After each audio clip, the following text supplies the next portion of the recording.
Assalamualaikum warahmatullahi wabarakatuh. Selamat malam dan salam sejahtera untuk kita semua. Alhamdulillahirabbil alamin.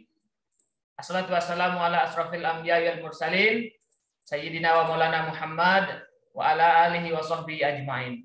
Amma ba'd. Yang saya hormati Bapak Randi Pratama dan Bapak Ibu para peserta kelas bimbingan eksklusif menulis buku ber-ISBN. Alhamdulillah pada pertemuan kita yang ke minggu ketiga dari rangkaian acara kita dalam bulan November ini terkait dengan tujuan awal kita adalah menulis dan menyusun naskah buku yang nantinya target kita adalah kita akan mempublikasikan buku tersebut dan mendapatkan ISBN dari Perpustakaan Nasional. Nah, di pertemuan kita dari awal, kita sudah coba untuk sistematis, coba untuk mulai menggali idenya terlebih dahulu, kemudian kita sudah coba melihat dan mendiskusikan terkait dengan jenis-jenis buku apa saja yang Bapak Ibu bisa tulis, dan kita sudah minggu kedua, Bapak Ibu, kami lihat sudah ada tujuannya. Oh ya, Bapak atau mau membuat sebuah modul, kemudian Bapak Iswadi mau membuat buku naskah, dan lain sebagainya. Ada yang sudah mengirimkan naskah cerpennya ataupun puisinya juga. Nah, itu semua Bapak Ibu, kita sudah mulai. Artinya Bapak Ibu sudah tepat, karena memang pekerjaan yang menurut saya pribadi adalah yang lebih berat adalah mulai. Mulai untuk berbuat sesuatu, melakukan ataupun kita coba untuk memulai untuk membuat sebuah karya, dan pada prosesnya itu akan berlanjut secara sendirinya jika kita sudah bisa mulai. Nah, dan alhamdulillah pada komunitas kita di Guru Inovatif Indonesia, kami akan bimbing, kami akan kawal terus sampai dengan karya tersebut betul-betul terpublikasi dan ada hasil nyatanya dari karya Bapak Ibu semua. Kemudian di minggu kedua, kemarin kita juga sudah banyak interaksi, kemudian bagaimana mengembangkan isi buku, kemudian ada juga kita berikan bagaimana cara mengutip dan mengambil dari sumber-sumber. Tentunya kita membuat sebuah naskah buku itu tidak langsung bisa kita tuangkan, tetapi melainkan kita cari dulu referensinya. Kita coba untuk membaca referensi tentunya yang terkait dengan apa yang akan kita tulis. Ketika kita sudah membaca, kemudian mendapatkan referensi dan bisa mendapatkan intisari dari referensi tersebut, dan kita akan kembangkan di tulisan kita yang selanjutnya. Nah, pada minggu ketiga ini sesuai dengan topik kita ataupun rencana kita akan coba bahas terkait dengan mengubah. Kita akan coba mengubah laporan karya tulis ilmiah yang pernah Bapak Ibu buat. Nah, mungkin pada waktu S1 masih mempunyai skripsi, ada yang sudah membuat tesis, disertasi, laporan PTK, laporan best practice. Nah, itu semua bisa Bapak Ibu adopsi. Artinya Bapak Ibu akan ambil bagian per bagian dari laporan itu, kemudian kita akan rubah sistematikanya. Nah, karena semua karya tulis ilmiah memiliki sistematika tertentu dan memiliki cara penulisan tertentu. Itulah salah satu kunci ketika kita ingin merubah. Apakah laporan karya tulis ilmiah itu bisa dirubah menjadi buku? Bisa. Apakah laporan itu bisa Bapak Ibu rubah menjadi artikel yang di jurnal ilmiah kan? Bisa. Nah, satu kata kuncinya adalah sistematika. Itu yang akan kita coba sharing pada malam hari ini, dan juga materi penguatan terkait dengan publikasi buku. Nah, mungkin nanti ketika buku Bapak Ibu sudah rilis, terbit, bagaimana Bapak Ibu bisa promosikan, kemudian Bapak Ibu mendapatkan hasil evaluasi dari naskahnya, apakah memang layak dan sesuai di masyarakat dan lain sebagainya. Itu akan kita coba untuk bagaimana teknik untuk mendapatkan review ataupun koreksi dari para pembaca sekalian. Karena ketika sudah ISBN pasti akan dibaca oleh masyarakat umum secara nasional. Seperti itu Bapak Ibu. Untuk pada malam hari ini kita buka acara kita sama-sama dengan melafazkan al-basmalah. Bismillahirrahmanirrahim. Semoga apa yang kita ikhtiarkan dan niatkan Bapak Ibu semua bisa tercapai dan berkah untuk Bapak Ibu semua. Amin ya rabbal alamin. Untuk malam hari ini sudah hadir di Zoom meeting sudah sekitar 40 Bapak Ibu yang bergabung, dan silahkan disimak. Kemudian kita akan banyak berdiskusi, dan Bapak Ibu sekali lagi tidak perlu repot untuk mempresensikan diri di Zoom meeting, menyebut hadir dan saya hadir dari mana, itu tidak perlu. Kami sudah siapkan semua administratifnya. Kita fokus untuk berkarya dan berinovasi Bapak Ibu untuk buku ber-ISBN. Waktu pertama saya persilahkan kepada Bapak Rendri Pratama untuk menyampaikan materi terkait dengan mengubah laporan karya tulis ilmiah Bapak Ibu menjadi naskah buku yang siap untuk di ISBN-kan. Pada Bapak Randi saya persilahkan.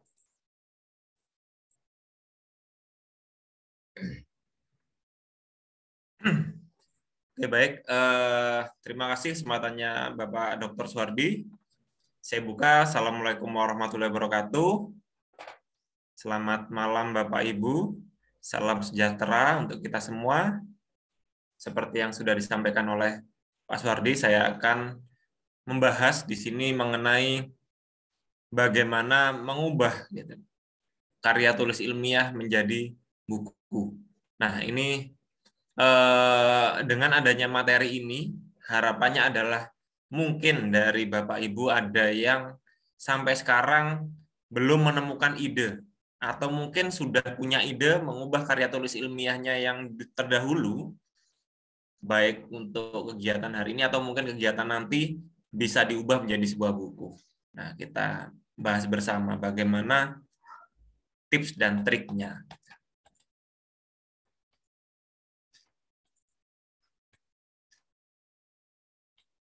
Sudah tampak, Pak Suwardi? Oke, sudah. Sudah ya. Oke, di sini saya beri judul mengubah.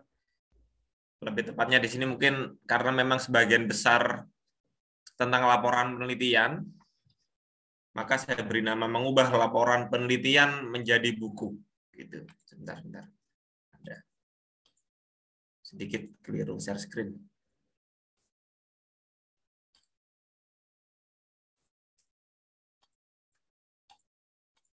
Saya ulang. Oke. Mengubah laporan penelitian menjadi buku. Sesungguhnya bukan hanya laporan penelitian maksudnya ya, tapi bisa karya tulis ilmiah secara umum. Tetapi di sini lebih saya fokuskan dengan laporan penelitian. Karena memang laporan penelitian ini adalah sesuatu yang sifatnya sudah ilmiah dari awal, dan sudah selesai dari awal, dan sudah tuntas, bukan hanya 10-20 halaman, bahkan Bapak Ibu sudah ada yang 50 halaman, 70 halaman, sama daftar pustakanya, sama lamirannya pun bisa sampai 100 halaman, lebih gitu ya. Nah, itu sangat eman sekali jika tidak diubah menjadi buku. Baik di kelas ini, ataupun nanti boleh gitu ya. Nanti boleh tidak hanya untuk di kelas ini, bisa ternyata bisa ya gitu ya. Oke. Baik, apa saja yang bisa diubah ya? Sesungguhnya sangat banyak sekali kalau kita menelaah ke belakang gitu ya. Yang jelas pastinya ada dari salah satu ini yang bisa diubah. Bisa skripsi mungkin dari Bapak Ibu. Kalau mungkin skripsinya dulu terlalu lama, boleh. Mungkin yang Bapak Ibu bisa tesis juga boleh, disertasi boleh. Atau kalau ada di sini Bapak Ibu guru, biasanya ada laporan PTK. Atau kalau kepala sekolah, laporan PTS, penelitian tindakan sekolah. Atau kalau pengawas, penelitian tindakan kepengawasan, atau penelitian tindakan bimbingan konseling. Nah, laporan-laporan penelitian itu, atau mungkin jenis yang lain ya, atau penelitian pengembangan, laporan penelitian eksperimen, dan laporan penelitian yang lain. Lah, penelitian-penelitian itu sifatnya masih bentuk laporan. Nah, laporan itu, makanya di sini saya tulis, mengapa tidak disusun menjadi buku ber-ISBN gitu. Nah, itu menurut saya eman sekali, karena sudah banyak di dalamnya sifat-sifat keilmiahan itu sudah banyak sekali, dan sudah banyak mengkaji di dalamnya. Nah, tinggal kita tuangkan menjadi buku. Nah, selain itu mengapa harus kita pertimbangkan menjadi buku adalah baik laporan PTK, skripsi, tesis, disertasi, secara bentuk laporan itu sifatnya tidak terpublikasi. Ya, tidak terpublikasi sehingga memang masih memungkinkan dapat kita bukukan. Ya, karena yang selama ini mungkin kalau ada skripsi, tesis, disertasi, sifatnya adalah yang kita publikasikan adalah rangkumannya. 10 halaman atau maksimal 15 halaman menjadi sebuah artikel ilmiah. Nah, secara bentuk laporan umum itu belum terpublikasi. Hanya kita kirimkan ke perpus ataupun repositori yang sifatnya belum publish ya itu. Makanya ketika merujuk sebuah tesis ataupun skripsi laporan PTK sesungguhnya tidak tepat karena selalu ada keterangan skripsi tidak terpublikasi. Jadi tidak tepat untuk dirujuk untuk karya tulis berikutnya gitu ya. Agar itu menjadi sebuah karya yang terpublikasi, maka dapat Bapak Ibu jadikan menjadi sebuah buku ber-ISBN. Nah, pertanyaannya adalah apa yang harus dilakukan, Pak? Dan apa tips dan triknya? Nah, mungkin daripada terlalu banyak ngomong tips trik, mending kita kupas saja, kita kupas bab per bab bagaimana alurnya agar mudah dipahami. Gitu ya. Nah, yang pertama adalah judul, gampang ya. Judulnya kita lihat judul di sini saya ambil salah satu judul penelitian. Di sini penelitian yang saya ambil adalah PTK. Sesungguhnya penelitian apapun bisa gitu ya. Nah, tips yang pertama adalah kita awali dari judul yaitu ubahlah judul laporan penelitian Bapak Ibu menjadi judul populer. Judul populer yang sifatnya cocok untuk buku. Nah, sesungguhnya aturan untuk buku judulnya seperti apa? Tidak ada aturan bakunya, tidak ada aturan bakunya, tetapi Bapak Ibu dapat mempertimbangkan apakah ini pantas atau tidak. Itu sebenarnya sudah melekat di dalam diri Bapak Ibu, tidak perlu bingung pantasnya seperti apa judulnya, itu silakan Bapak Ibu kembangkan sendiri. Nah, ini contohnya. Judul laporannya panjang gitu ya. Penerapan metode role playing untuk meningkatkan aktivitas siswa kelas 7B SMP Negeri 1 Bangun Karsada pada materi aritmetika sosial tahun pelajaran 2019-2020. Ini memang judul asli sebuah laporan tindakan kelas. Yang mungkin Bapak Ibu juga menulis laporannya seperti ini judulnya. Laporan tindakan kelas, tindakan sekolah, ataupun skripsi ya panjang seperti ini. Nah, dari judul yang panjang itu dapat kita perpendek menjadi sebuah judul populer. Ini saya berikan 3 alternatif. Atau selain ini juga banyak macamnya. Boleh dikembangkan sendiri. Judulnya saya ubah karena memang di sini adalah kita pertimbangkan variabelnya dulu. Karena di sini variabelnya penekanannya adalah role playing, metode role playing atau role playing sendiri untuk meningkatkan aktivitas siswa, maka yang dominan nanti untuk menjadi judul adalah nomor 1 adalah role playing-nya, yang kedua adalah aktivitas siswanya. Boleh kita tampilkan role playing-nya saja boleh.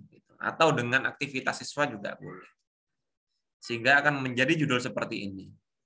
Role playing sebagai solusi jitu aktivitas belajar siswa. Nah, itu kan sudah sangat menarik judulnya daripada penerapan metode role playing, itu kan sebuah judul laporan.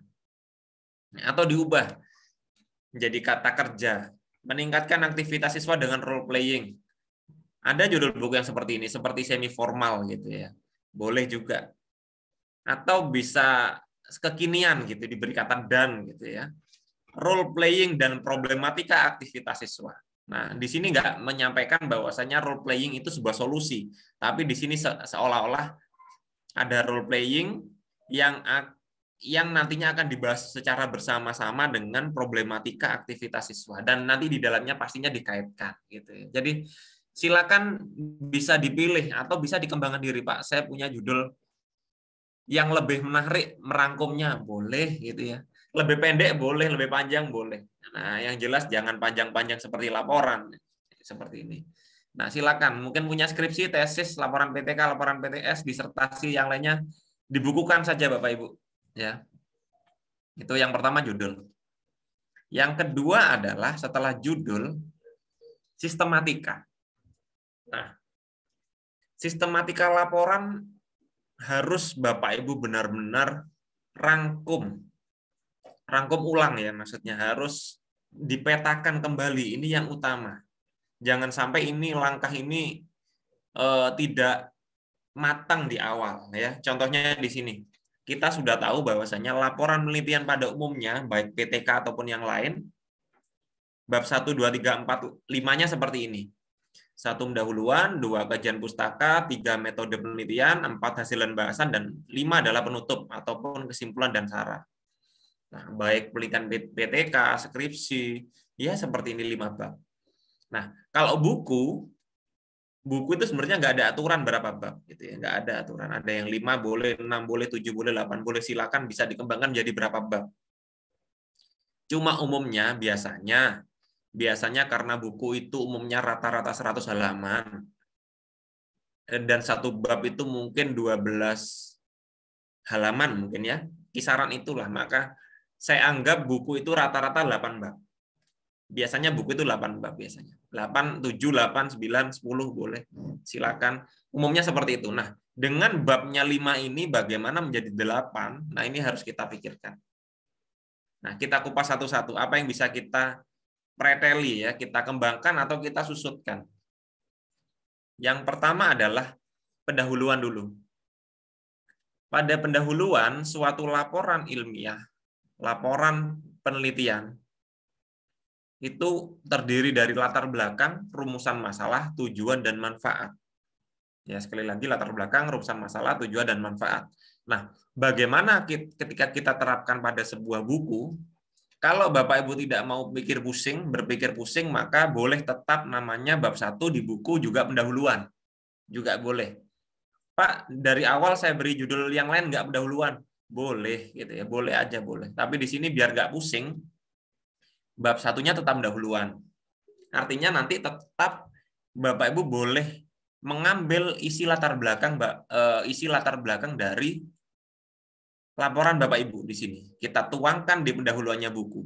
Di sini saya sampaikan bahwasanya isi latar belakang boleh langsung dipindahkan menjadi isi buku dengan mengurangi beberapa bagian yang sifatnya mengarah pada penelitian. Nah, ini artinya jangan terlalu ditampakkan bahwasanya buku tersebut sudut pandang sempit penelitian, sehingga harus dengan bahasa-bahasa yang lebih ya memang bahasa ilmiah, tetapi sifatnya lebih populer, lebih mudah dipahami oleh seseorang. Gitu ya. Bukan terlalu penelitian, saya akan melakukan ini, atau dengan bahasa-bahasa yang sifatnya peneliti. Lah itu harus beberapa harus diparafrase.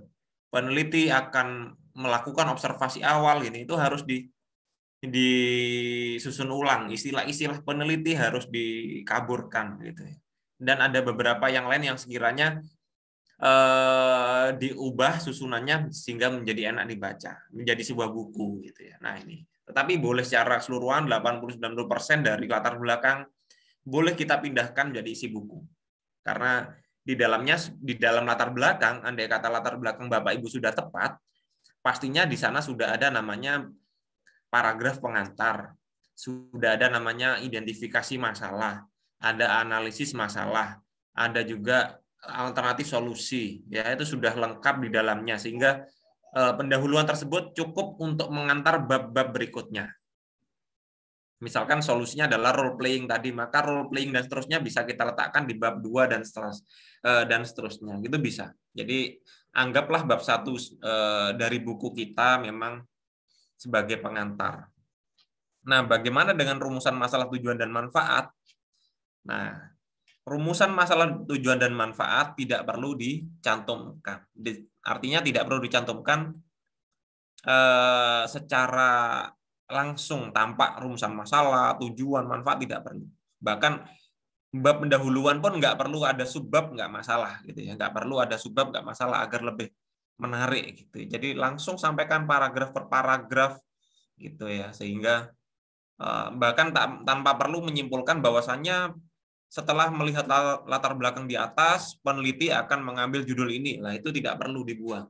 Jadi kalimat-kalimat yang sifatnya Bapak Ibu akan melakukan penelitian itu sifat harus dibuang, lebih pada kondisi di lapangan seperti ini, teori-teori seperti ini, maka maka inilah solusinya. Inilah solusinya yang akan saya bahas di bab berikutnya. Nah, itu jadi maksudnya seperti itu. Oke, kita lanjut. Ini bab 1. Untuk bab 2, nah, bab 2 lah salah satu yang menjadi pengembang cukup besar untuk buku Bapak Ibu. Nah, kalau Bapak Ibu bab 2-nya dari awal mungkin kurang baik, sekalian dibaikkan, sekalian dibenarkan. Pak, bab 2 saya mungkin kurang detail, sekalian justru didetailkan di sini. Bab 2 ini satu bab ya, satu bab mungkin isinya ada poin-poin di dalamnya. Bab 2 ada masing-masing variabel kita kembangkan di bab 2, biasanya gini. Nah, dari masing-masing variabel itu Bapak Ibu dari subbab, ini subbab ya, subbab role playing, subbab aktivitas siswa, inilah yang kita kembangkan menjadi bab-bab tersendiri.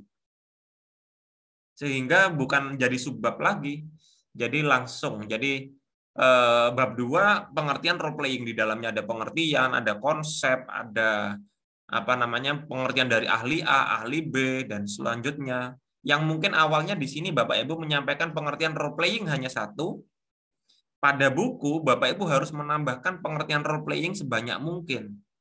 Nah, menurut ini, menurut itu, dan lainnya gitu. Terus simpulkan gitu ya, artikan dari kata demi kata, kemudian setelah ini diartikan lagi, dan kemudian dari beberapa pengertian disimpulkan. Nah, itu silakan. Nah, mungkin di sini ada Bapak Ibu sampaikan kelebihan kekurangan. Nah, kelebihan kekurangan itu tampilkan sendiri jadi bab sendiri. Atau kalau ada langkah-langkahnya ditampilkan juga sebagai bab sendiri. Dan aktivitas juga bisa kita tampilkan bab sendiri juga. Kalau perlu ditambahkan hal-hal lain yang menunjang, karakteristik siswa, penilaian yang sifatnya nanti akan menunjang unsur-unsur tambahan dari bab Bapak Ibu. Jadi di sini bebas. Di sini saya sampaikan bahwasannya justru dari bab 2 ini Bapak Ibu dapat kembangkan laporan penelitian menjadi 3 sampai dengan 7 bab. Ini di sini saya kembangkan berapa? 1, 2, 3, 4, 5, 6. Saya kembangkan 6 contohnya misalkan ya. Ini satu bab jadi 6 bab. Nah, ini tantangannya di sini, tantangan dari kajian pustakannya Bapak Ibu dipindah jadi berapa bab gitu. Saya sanggupnya 4 silakan atau 5 silakan. Boleh silakan. Nah, ini kunci awalnya. Kalau sudah dirasa kajian pustakannya Bapak Ibu sudah sangat baik dan sangat lengkap, itu tinggal nambah-nambah sedikit, jadilah buku. Karena itu adalah referensinya yang di sana, yang dominan. Dan nggak perlu khawatir juga terkena plagiasi. Karena apa? Karena bab 2-nya Bapak Ibu selama ini masih aman saja. Karena ketika dulu mungkin Bapak Ibu publikasi ilmiah, bab 2-nya kan tidak disertakan dalam KTI, artikel ilmiah gitu ya. Kan di artikel ilmiah ada pendahuluan, langsung metode. Nah, di sanalah yang menunjukkan bahwasanya bab 2-nya Bapak Ibu aman, tidak terpublikasi. Nah, ini bisa dituangkan nih jadi buku bab 2-nya lengkap, ini banyak ya. Nah, kita lanjutkan. Selanjutnya adalah bab 3. Nah, bab 3-nya di sini ya, bab 3-nya contoh seperti ini, ada sumber data, prosedur, pengumpulan data, teknik analisis data. Di sini saya sampaikan tidak perlu dicantumkan bab 3 metode penelitian. Karena memang jangan sampai bukunya itu terlalu fokus seolah-olah penelitian itu penelitian Bapak Ibu. Nanti terlalu sentris gitu ya, terus juga kurang mendalam kajiannya. Dan pembaca juga tidak tertarik seperti membaca laporan gitu akhirnya. Nah, itu yang kurang kurang menarik, maka di sini tidak perlu dicantumkan. Tidak perlu dicantumkan, atau, nah saya tambahkan, jika ada bagian yang dirasa perlu, dapat digabungkan dengan bab sebelum atau sesudahnya. Misalkan, Pak, di sini ada prosedur penelitian, ada bagian yang memang saya butuh bagian itu untuk saya masukkan ke dalam bab yang tadi. Saya masukkan ke dalam beberapa langkah-langkah di sini atau apa. Silakan boleh ditarik dari sini, atau mungkin ada beberapa data yang mau saya ambil, saya masukkan ke dalam 5 bab ini boleh. Salah satu dari 5 bab ini boleh. Yang jelas tidak perlu disajikan tersendiri bab metode penelitian. Gitu. Oke. Selanjutnya, bab 4. Nah, bab 4 juga tidak perlu menyampaikan ini merupakan hasil dan pembahasan penelitian. Nah, tetapi Bapak Ibu kembangkan khusus, kembangkan dengan bahasa yang menarik, dengan topik judul bab yang menarik, misalkan dengan judul hasil pelaksanaan role playing. Nah, di sini boleh Bapak Ibu tetap boleh menyertakan kalau ada gambar-gambar foto yang sebelumnya kayak PTK itu kan banyak foto-foto. Nah, boleh ditampilkan gambar-gambar, kemudian dideskripsikan sehingga sintaks atau langkah-langkah yang sudah Bapak Ibu lakukan dengan metode role playing tadi dapat terjelaskan dengan baik. Tetapi yang mungkin dalam laporan penelitian Bapak Ibu masih menggunakan poin per poin gitu ya. Kalau di buku disarankan sudah dalam bentuk paragraf. Sehingga ketika menjelaskan mendeskripsikannya langkah demi langkahnya sudah tertuang menjadi bentuk narasi deskripsi yang sifatnya paragraf, sehingga bahasa-bahasa yang digunakan juga akan lebih luas gitu. Kemudian ada juga data-data yang sifatnya mentah tidak perlu dicantumkan. Contohnya, ketika Bapak Ibu menyampaikan di laporan penelitian siswa dengan nama ini mencapai nilai tertinggi dan yang lainnya, lah itu tidak perlu cantumkan. Cantumkanlah hasil secara umum. Misalkan siswa ini aktif, itu nggak perlu cantumkan, maka cantumkan misalkan secara keseluruhan maka role playing ini akan memberi dampak seperti ini gitu ya. Dampaknya seperti apa, pembelajaran akan seperti ini, sampaikan secara deskripsi secara umum. Tidak perlu data yang mentah, data skor masing-masing siswa atau nilai satu persatu siswa yang sifatnya itu yang ada di lampiran PTK tidak perlu ditampilkan. Nah, di sini saya sampaikan juga bahwasannya dari hasil dan pembahasan ini, karena hasil dan pembahasan ini memang dalam penelitian itu kan cukup banyak, bisa sampai 10 halaman lebih. Ya, 10 bahkan bisa 15 halaman kalau memang pembahasannya detail gitu ya. Nah, di sini saya sampaikan hasil dan pembahasan pada laporan penelitian itu bisa Bapak Ibu susun menjadi lebih dari 1 bab. Di sini saya pilih 1 bab aja. Kalau dipisah menjadi 2 bab boleh. Misalkan hasil pelaksanaan role playing. Kemudian Bapak Ibu tambahkan bab 9, Pak. Kaitan hasil pelaksanaan dengan apa misalkan. Itu boleh ya, kaitannya atau nah silakan bisa dikembangkan. Nah, untuk bab 5 bab 5 itu isinya adalah kesimpulan dan saran. Atau penutup boleh ada juga di salah satu sistematika laporan penelitian, bab 5-nya namanya penutup. Tapi tetap sesungguhnya isinya adalah kesimpulan dan saran. Nah, kalau di buku itu tidak tepat memang kalau kata babnya namanya kesimpulan dan saran. Boleh dengan kata penutup boleh. Atau sesungguhnya pakai nama yang lain boleh, konklusi atau apapun itu silakan. Nah, di sini saya sampaikan bab penutup itu boleh ada, boleh tidak pada buku itu. Boleh ditampilkan bab penutup, boleh, atau enggak boleh juga dianggap sudah ditutup pada hasil pelaksanaan tadi, boleh. Nah, di sini jika memang ada, paparkan dalam bentuk deskripsi. Karena seringkali kesimpulan kan Bapak Ibu dalam bentuk poin. Kesimpulan penelitian, kesimpulan yang telah diperoleh pada penelitian ini adalah 1, pembelajaran apa 2, apa 3 hasil belajar siswa. Itu biasanya kan poin per poin 3-4 poin gitu. Maka poin-poin itu sampaikan dalam bentuk paragraf. yang nantinya bukan hanya merangkum hasil penelitian, tetapi merangkum keseluruhan isi buku. Lah ini bedanya. Kalau tadi kan sudah kita tambahkan banyak referensi di bab 2 sampai 7. Nah, itu dirangkum di sini juga bisa. Dikaitkan kembali atau menjadi sebuah konklusi yang menarik. Nah, selain itu juga di paragraf akhir dari penutup ini sama seperti ini saran. Kalau di laporan penelitian sarannya biasanya 2 gitu ya. 1 atau 2 atau 3.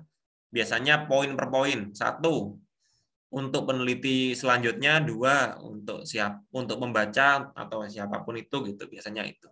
Maka Bapak Ibu juga sampaikan, tetapi sekali lagi saran yang disampaikan jangan poin ya.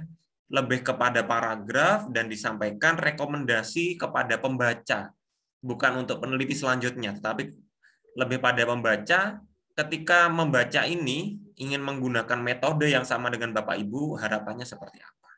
Gitu. Sehingga memang targetnya beda. Kalau laporan penelitian lebih pada peneliti selanjutnya, kalau penutup atau saran pada penutup ini untuk membaca. Nah, itu ya. Jadi apa namanya dari beberapa bab itu kita simpulkan seperti ini. Kesimpulannya seperti apa? Setelah kita susun, kan tadi yang awalnya Bapak Ibu bingung, ini jadinya bagaimana ya? Bab 1 2 3 4 5-nya jadinya seperti apa? Nah, akhirnya jadilah seperti ini. Yang awalnya pendahuluan, kajian pustaka, metode penelitian, hasil pembahasan dan kesimpulan dan saran. Kemudian ketika dibukukan jadinya seperti ini.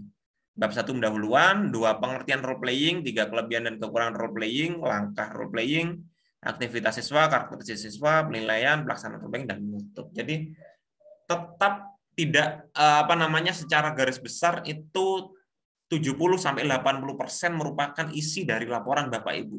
Tinggal Bapak Ibu susun ulang dan tambah-tambahi lagi beberapa referensi yang sifatnya kurang, atau mungkin beberapa kalimat yang akan diparafrase sehingga kalimat-kalimatnya yang awalnya sifatnya masih kaku, masih sudut pandang penelitian, menjadi sudut pandang suatu ilmu teori yang lebih enak untuk dibaca, untuk dapat dipahami oleh segala pembaca yang lebih luas gitu, bukan hanya peneliti. Nah, ini mungkin itu materinya. Nah, oh ya, sebelum saya akhiri, nah ini di sini saya katakan bahwasannya cek kembali urutan sistematikanya.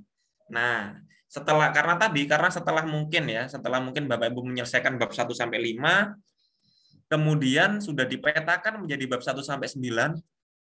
Setelah dipikir-pikir mungkin langkahnya ada yang kurang, maksudnya kurang bab, atau mungkin ada bab yang mungkin saling overlap atau mungkin tertukar posisinya. Nah, maka silakan Bapak Ibu bisa putar-putar kembali beberapa bab yang ada di sini. Nah, itu silakan. Karena kalau di laporan penelitian kan sifatnya ini sudah baku. Kita kan nggak mungkin bisa memutar antara kajian pustaka dan metode, tidak bisa. Tapi kalau di sini mungkin bisa. Oh, kayaknya pelaksanaan role playing ini lebih cocok saya letakkan di bagian ini. Boleh, silakan bisa diatur kembali, bisa disusun kembali, dirapikan kembali di akhir, boleh. Atau mungkin setelah kita petakan, disusun di awal, di-fikan di awal juga boleh. Nah, itu akhirnya dengan adanya tips ini, harapannya adalah Bapak Ibu yang mungkin sekarang belum menemukan ide dalam membuat buku, ini adalah salah satu solusinya. Silakan laporan PTK-nya atau skripsinya atau tesis mungkin ya bisa dibukukan. Atau kalau mungkin hari ini sudah membuat buku, sudah mulai punya ide yang sudah jalan gitu ya. Nah, ini bisa dipertimbangkan untuk buku selanjutnya. Karena itu tadi yang saya sampaikan, karya tulis ilmiah yang Bapak Ibu buat dalam bentuk laporan itu sesungguhnya sudah capek-capek tetapi belum terpublikasi secara penuh. Yang terpublikasi hanya artikel ilmiahnya. Jadi bisa lebih penuh ketika kita bukukan, khususnya di bab 2 tadi gitu ya. Mungkin itu dari saya. Nanti selebihnya nanti kita bisa diskusi lebih lanjut. Saya kembalikan ke Bapak Dr. Suhardi. Assalamualaikum warahmatullahi wabarakatuh. Waalaikumsalam warahmatullahi wabarakatuh. Terima kasih Bapak Randi Pratama atas penyampaian materinya terkait dengan mengubah dari laporan penelitian Bapak Ibu semua, apakah skripsi, laporan PTK, best practice, dan lain sebagainya, menjadi buku. Nah, sangat menarik dan kebetulan saya juga sedikit ada pengalaman yang saya lakukan pada beberapa bulan yang lalu. Jadi tidak lama yang saya lakukan ini. Itu persis saya rubah dari disertasi yang pernah saya buat, karena disertasi yang kita buat itu rasanya sangat, saya juga terpikir kemarin-kemarin Bapak Ibu. Disertasi sudah kita capek-capek meneliti, kemudian capek kita cari review bukunya, kemudian ngambil data dan lain sebagainya. Saya rasa itu sangat penting sebenarnya Bapak Ibu. Untuk kita coba rubah dia, selain menjadi artikel ilmiah, kemudian artikel populer. Nah, satu lagi adalah buku. Saya coba tampilkan sedikit saja terkait dengan pengalaman saya pribadi, Bapak Ibu. Nah ini disertasi saya tulis tahun 2017, saya lakukan penelitian dari 2017 sampai dengan 2019 dipublikasi, dan alhamdulillah selesai jadi doktor. Itulah ini hasilnya. Disertasi itu kita teliti, kita susun, kita tulis, kemudian kita ujikan di depan penguji, kita diseminasikan dengan sebagainya, yang berjumlah 284 halaman dulu ini saya buat Bapak Ibu. Betapa lamanya kita susun beratus-ratus halaman, kita lakukan penelitian, kita cari referensinya. Wah, ini rugi kalau kita nggak segera untuk selamatkan gitu. Kalau hanya sekedar Bapak Ibu simpan filenya, kemudian hanya dicetak dan disimpan di perpustakaan jadi debu, ayo kita coba rubah sekarang jadi buku. Nah, ini saya susun dulu tahun 2019 diujikan, kemudian saya publikasikan menjadi buku. Alhamdulillah baru jadi 2. Rencananya memang ada 4 saya akan buat judul buku terkait dengan isi disertasi ini, karena pada dasarnya di laporan Bapak Ibu pasti ada banyak rumusan masalah juga, rumusan masalah 1, 2, 3 yang Bapak Ibu teliti, kemudian Bapak Ibu susun lagi. Nah, itu bisa dipecah juga. Nah, di disertasi ini dulu saya punya 4 rumusan masalah yang menjadi konten utamanya. Nah, itu saya rubah menjadi judul pertama, strategi meningkatkan produktivitas penelitian. Nah, ini judul 1 kan menarik. Jadi penelitian saya dulu kita buat jadi buku. Nah, ini saya buat 2021 dipublikasi kemarin apa bulan Agustus kalau tidak salah. Kemarin beberapa bulan yang lalu. Ini saya rubah yang 1, kemudian saya buat kembali, ini 76 halaman jadinya, saya ambil satu bagian, bagaimana strategi meningkatkan fokus pada produktivitas penelitian dosen itu. Lalu saya rubah kembali menjadi, saya ambil judul utamanya. Kalau di judul disertasinya ataupun laporannya kan ada lokasi penelitian, tahunnya, kapan. Nah, kalau di buku kita ambil judul yang umum saja, dan sudah mengandung ataupun sudah memuat dari keseluruhan isi buku, itu sudah cukup. Nah, jadinya 116 halaman saya buat. Artinya laporan Bapak Ibu silahkan dicoba cek kembali. Ternyata data-data itu penting untuk Bapak Ibu bisa publikasi dan dibuat jadi buku BRI-ISBN. Baik, itu sekedar share pengalaman, dan kita bisa diskusi, kita bisa sharing sampai dengan selesainya naskah Bapak Ibu nanti, dan bisa terpublikasi dan menjadi buku BRI-ISBN. Untuk materi kedua, sedikit saya akan tambahkan untuk pada malam hari ini. Ini sifatnya hanya informatif dan pengembangan untuk pengembangan wawasan kita. Salam kenal kembali Bapak Ibu, saya Suhardi yang di grup setiap minggu saya terus ingatkan, ayo kita sama-sama seperti itu belajar, kemudian kita buat sebuah karya dan tentu kita inovasikan. Tadi saya mendengar satu kata dari Pak Randi, kita modifikasi, kita preteli gitu ya. Tapi preteli tidak membuat satu barang menjadi rusak gitu kan, tapi kita preteli, kita bongkar, kita buat yang baru yang punya nilai. Banyak dari kita melihat satu motor gitu ya, satu motor kemudian dirubah jadi apa istilahnya bentor gitu, kemudian kita rubah lagi dibuat jadi apa motor-motoran yang bisa digunakan untuk defable, itu namanya merubah sesuatu menjadi lebih banyak tetapi lebih bernilai seperti itu. Nah, dan tetap semangat Bapak Ibu. Kami di sini untuk sama-sama belajar, gitu ya.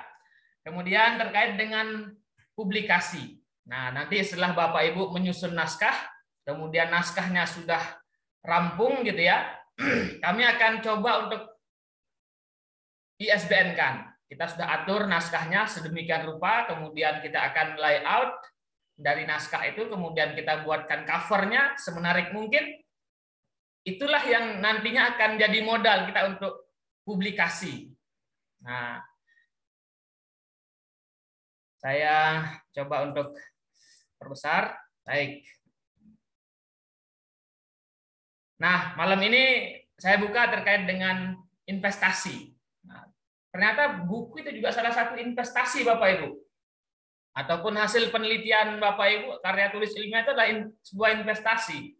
Investasi besar malah dalam sebuah keilmuan. Karena jika kita tidak investasi untuk masa depan, apa yang kita akan dapatkan gitu. Bahkan seperti sebelum-sebelumnya saya kutip kalimat itu, bahkan ketika kita sudah tidak ada lagi di dunia, karya itu akan tetap melekat atas nama Bapak Ibu semua.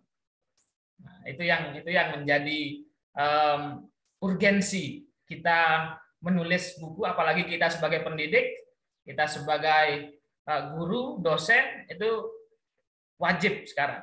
Makanya di pemerintah itu kan sekarang mewajibkan untuk membuat sebuah penelitian, tidak hanya sekedar mengajar ataupun kita membimbing, tapi untuk menulis. Nah, karena memang sangat penting. Ya, nah ini manfaat publikasi buku, Bapak Ibu. Yang pertama, untuk kita abadikan. Nah, abadikan keilmuan ataupun hal yang kita dapat terkait dengan ilmu ataupun bidang kita pada saat ini, kita abadikan menjadi sebuah naskah, menjadi sebuah karya yang tentunya bernilai. Nah, namanya investasi ketika sudah tahun berganti tahun itu akan terlihat, wah ternyata ada hasilnya. Mungkin ada sekarang Bapak Ibu bisa naik pangkat dengan buku itu, tetapi tahun besok ternyata buku Bapak Ibu diminati, dibeli gitu kan, dibeli ataupun diseminarkan, itu wah sangat prestis sekali. Kemudian pengembangan karir, nah itu kan salah satu syarat untuk menambah kum ataupun poin Bapak Ibu untuk kenaikan pangkat, juga itu bisa. Kami juga di dosen buku itu besar poinnya. Kalau di Bapak Ibu guru itu poinnya antara 1,5 sampai 3 poinnya. Kemudian untuk mengasah kemampuan menulis, tentunya kita tidak hanya sekedar bisa berretorika gitu ya, tidak hanya sekedar bisa menyampaikan secara lisan, tapi kita juga tulis dia. Kemudian yang keempat, prestise ataupun kepercayaan diri. Nah, itu ketika kita sudah berhasil menulis, wah ada perasaan senang gitu dalam diri. Apalagi dengan teman-teman ataupun kolega itu, wah keren Bapak, keren. Itu sangat secara pribadi itu kita sudah bangga gitu ya. Keuntungan ekonomis. Nah, ini tentu Bapak Ibu ketika melihat satu buku yang bestseller gitu ya, seperti bukunya Prof. Sugiono gitu ya, ataupun buku-buku yang lain yang yang Bapak Ibu sering ataupun Bapak Ibu miliki sekarang, itu ada harganya Bapak Ibu. Ada harganya, kemudian dibeli sama orang. Nah, tentu kita sebagai penulis pasti akan dapat keuntungan di sana, ya, secara ekonomis, secara penghasilan. Nah, kemudian menjadi portofolio. Jadi Bapak Ibu nanti ketika ada lomba ataupun ada sesuatu yang bisa diceritakan gitu ya, nah itu bisa masuk portofolio. Dan biasanya kita juga menilai dari portofolio itu. Nah, ini pengalaman Bapak Ato dalam menulis buku ada nih. Nah, itu akan jadi salah satu aspek yang dilihat oleh tim penilai, gitu ya, terkait dengan publikasi. Nah, prosesnya seperti apa Bapak Ibu? Nah, ini yang sudah saya sampaikan pada pertemuan pertama juga. Sekarang posisi Bapak Ibu ada pada posisi pertama, menulis naskahnya. Apakah Bapak Ibu nulis buku pembelajaran, modul, diktat, buku pedoman, dan lain sebagainya. Ini adalah proses pertama. Tentu semua proses ini butuh waktu, butuh kesabaran, butuh ketelatenan, dan ya tidak ada proses yang mudah. Tetapi jika kita sudah terbiasa, memang untuk pertama ya mungkin berat. Tidak ada proses untuk yang paling pertama itu ringan. Tapi alhamdulillah jika Bapak sudah ada di grup ini, kita sudah bersama-sama di sini, kita akan coba untuk melewati proses demi proses ini dengan baik dan terciptalah sebuah karya. Kalau Bapak Ibu melihat buku-buku biografi saja, penemuan-penemuan ataupun karya-karya besar tidak ada yang sekali, 2 kali, 3 kali itu langsung selesai. Butuh berkali-kali jatuh bangun, gagal, dan lain sebagainya.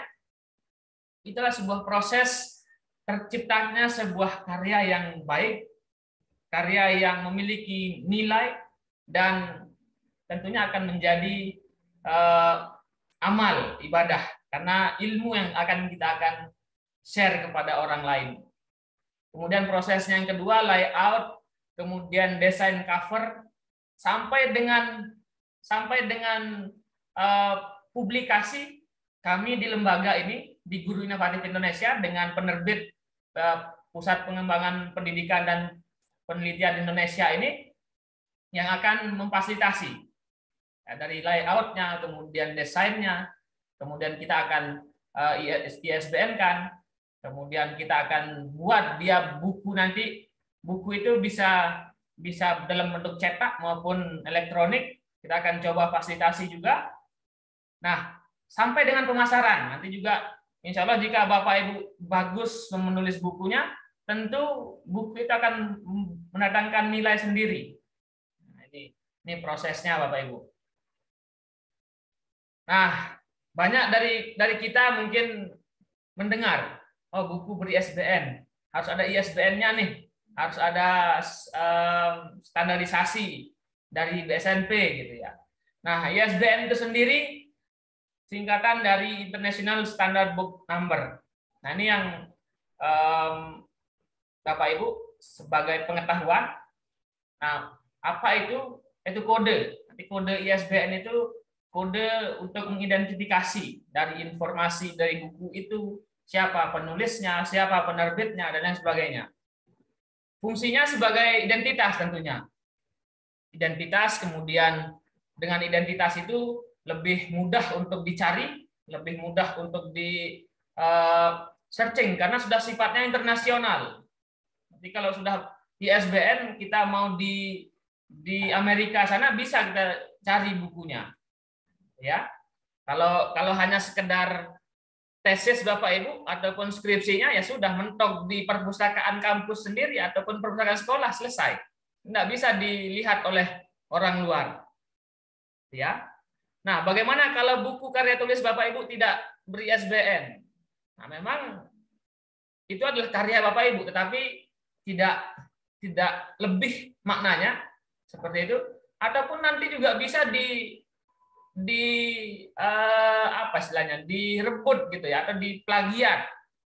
Karena memang jika tidak terdaftar atau terpublikasi, itu memang tidak ada hak kita untuk mengklaim itu adalah karya kita gitu kan. Nah, ternyata sudah diambil teorinya gitu kan. Teori itu sudah diambil.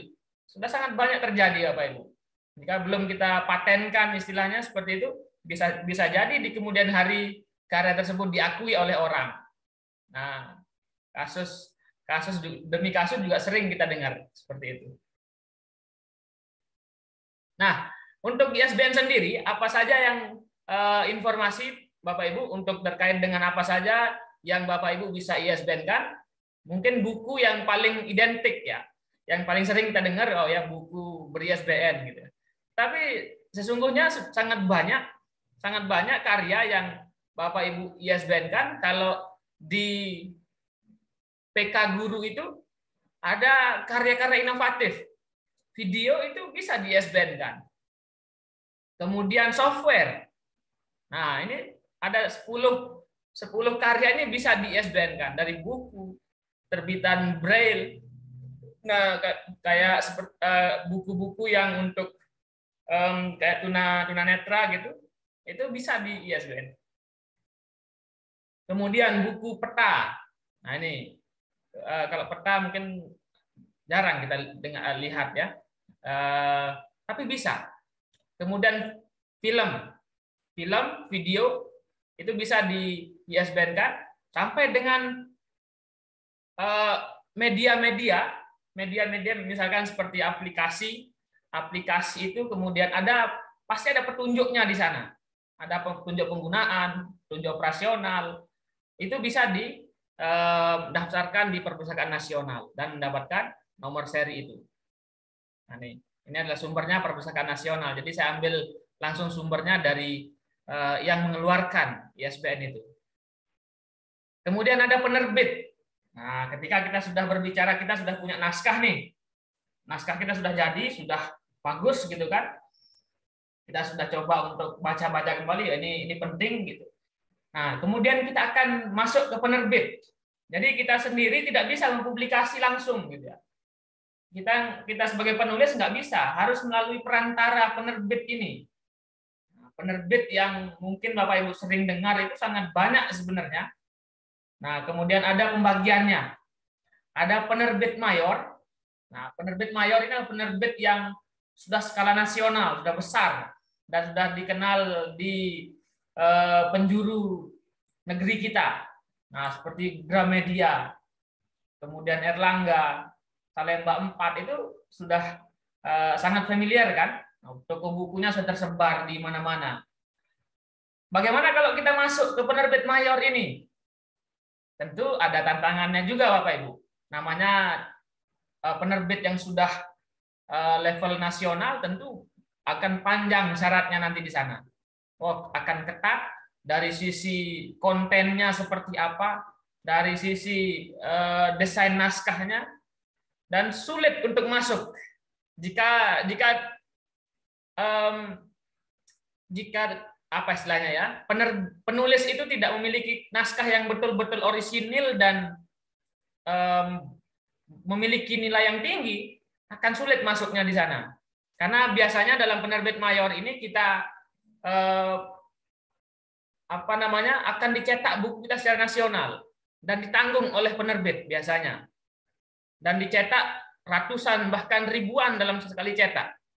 Nah, ini memang ada sebuah prestise sendiri jika Bapak Ibu masuk ke penerbit ini. Saya pun sampai saat ini belum bisa gitu ya.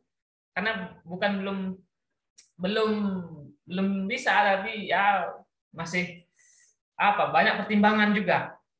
Nah, gitu ya. Jadi silahkan Bapak Ibu yang jika memang memiliki naskah yang bagus, memiliki track record penulis yang bagus, silahkan bisa coba ajukan di penerbit mayor ini. Kemudian penerbit minor. Nah, ini penerbit minor ini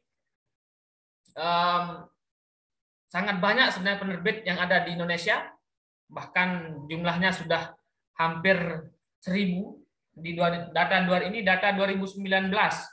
Kalau data tahun 2021 ini mungkin hampir 1.000 lebih untuk penerbit yang ada di Indonesia. Di daerah-daerah sudah banyak. Di daerah kami sendiri, kami adalah penerbit yang ke-11 di NTB yang tahun 2021 ini. Lalu terkait dengan nah ini. Nanti setelah Bapak Ibu memiliki buku yang sudah tercetak gitu ya, tentu kita ingin, ya kita semua juga pingin sisi ekonomisnya gitu ya. Tidak hanya sekedar menerbitkan, tapi mungkin Bapak Ibu ingin, nah silahkan kita bisa pasarkan. Nah, penerbit juga rata-rata juga memasarkan buku tersebut. Jika memang bagus, pasti akan dicari. Nah, kita biasanya lewat media online dan offline tentunya. Kalau Bapak Ibu bisa memanfaatkan situs-situs, website, dan model-model media atau buku online ini, insya Allah buku Bapak Ibu cepat untuk dikenal, paling tidak dikenal oleh masyarakat. Kemudian media offline, seperti toko buku, kemudian kita lakukan bedah buku. Nah, itu salah satu untuk cara untuk memasarkan ataupun mengenalkan buku kita ataupun karya kita ke orang lain. Manfaatkan komunitas, gitu ya. Juga banyak Bapak Ibu yang menjadi guru ataupun dosen, kita kenalkan sama mahasiswa kita atau kita berikan kepada mahasiswa kita terkait dengan buku yang kita pakai ataupun karya kita. Lalu kita review, mendapatkan review. Apakah penting? Nah, ini biasanya dilakukan ketika sudah memiliki naskah. Kita memiliki naskah untuk dibaca, untuk ditelaah oleh ahli. Ahli pertama, kemudian masyarakat secara umum. Kita harus coba berani untuk memberikan naskah kita ke orang lain, ataupun ahli seperti orang-orang yang mungkin punya pengalaman untuk menerbitkan buku, dibaca pasti di sana, dibaca, oh ini yang kurang, kemudian apa yang perlu ditambahkan, gitu ya, nilainya di mana, gitu. Itu pasti akan dicek oleh penerbit tentunya. Yang pertama penerbit, tapi sebelum kita ke penerbit, alangkah baiknya jika Bapak Ibu melakukan review buku itu sendiri secara mandiri terlebih dahulu. Nah, Bapak Ibu bisa berikan naskah itu ke teman sejawatnya, oh, minta tolong dibaca kira-kira gimana nih isinya, seperti itu. Kemudian di siswanya ataupun di media sosial juga bisa Bapak Ibu peroleh. Bisa Bapak Ibu buat survei, kemudian kita wawancara yang sudah membaca buku kita, gimana Pak isi bukunya, apakah bagus, seperti itu, ataupun dibuat angket gitu kan. Kalau kita wawancara langsung kadang sungkan orang yang baca itu. Bagus gitu. Tapi kalau kita pakai angket yang tertutup, mungkin akan kita lebih dapat data yang real. Nah, isi kontennya seperti apa, kemudian desain covernya dari nilai 10 sampai 5 berapa nilainya, seperti itu akan diberikan komentar oleh orang lain, dan itu akan menjadi evaluasi tentunya. Ketika buku kita yang pertama nilainya 7, apa yang Bapak Ibu bisa evaluasi di sana? Nah, mungkin dari sisi isinya, kemudian dari sisi tata letak, dari layoutnya, covernya, dan lain sebagainya. Itu penting untuk kita bisa dapatkan informasi itu. Nah, Bapak Ibu, ketika Bapak Ibu di kelas ini, kita akan coba sama-sama untuk kan di grup itu sudah banyak yang mengirimkan naskahnya. Oh ini kita berikan catatan, kita berikan komentar, dan komentar itu jangan anggap sebagai cacian ataupun kritikan yang berlebih. Memang kita harus bedakan, karena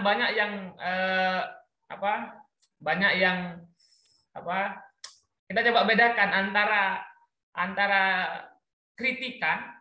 Nah, kalau kritikan itu adalah berasal dari orang yang mungkin punya pengalaman atau punya ilmu. Jadi jangan alergi untuk kita dikritik, ada catatan di sana, tetapi itu akan sebagai sumber untuk memperbaiki terus karya kita. Nah, itu Bapak Ibu untuk materi pada malam hari ini, dan semoga menjadi informasi yang bermanfaat bagi Bapak Ibu semua.